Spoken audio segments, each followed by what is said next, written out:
Perhaps you've seen movies like Raiders of the Lost Ark or Apocalypse Now that's trying to depict some ancient primitive jungle-born culture. And as they're panning through the jungle, as people are traveling through, they discover signs. Not road signs that are written, but rather it's a skull or an animal carcass that's stuck up on a stick or on a pole, and that serves a very dramatic sign, road sign. Even without having a language understanding of what it's trying to convey or the symbolism, we have a very primal, basic understanding that's a warning of some kind. It's not a welcoming sign, and it's basically a case that whoever put that up is demonstrating a show of power, that here, I killed this, I dominated this. And if you don't want to suffer the same fate, you might want to stay on the other side of this boundary. You may not want to trespass.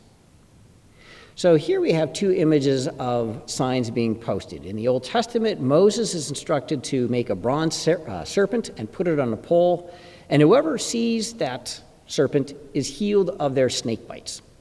A rather magical, strange cure for a snake bite.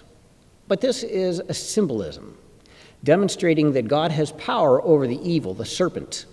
And so if we're afraid of evil, which we might rightfully may be, even more importantly, we should be paying attention to the God who conquers and has power over that evil, that we should be paying attention to God.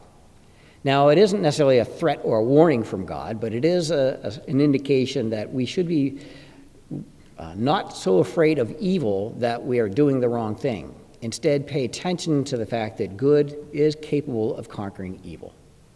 The same is true of Jesus' crucifixion.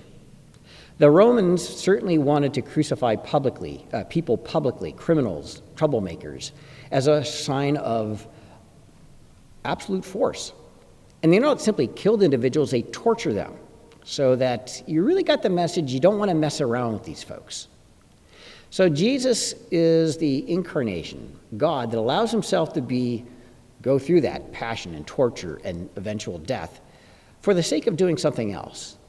He again is using that sign to say that Christ's death is going to be conquered by God's grace and power to resurrect. But also it's a sign for us to take a look at the objective nature of our sin. So even though we might want to blame the Romans, or we may want to blame the Jews for having been the ones that killed Jesus, in reality, we all suffer the same human condition that puts us against others. That somehow, at some level, we may not be crucifying people physically, but in some capacity, we torture them in our minds and hearts through our behaviors. And so we have to be bold enough to bring those sins out into the light of day, to look at them objectively and recognize the role that we play in those, so we know how best to deal with the sin that we can't necessarily get rid of all the time.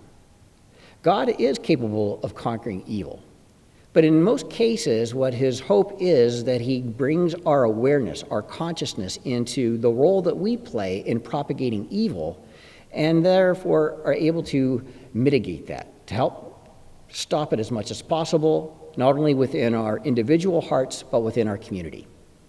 So we're in the midst of a case of a pandemic where some people are bitten and die, and some simply just get sick, and there's a whole lot of fear involved. And I wish it was as simple as to post some symbol on a post board or whatever and have everyone healed that would look at it. It's not that simple. But there's still the opportunity for us to consider, how did we play a role in this? Not that humanity ever developed a disease that transferred from bats to humans. That's Mother Nature and evolution that did that. But in terms of creating a structure of people living in dense communities, communities that are dependent upon factory farming of animals, for communities that travel globally within a matter of hours, whether or not it's morally right or morally wrong, we've kind of created this environment that allows the spread of disease to happen rather rapidly. So, in as much as we may fear this disease, it's an opportunity for us, perhaps a mandate for us, to consider how we function as human beings. Are we conscious of the consequences of how we live our lives?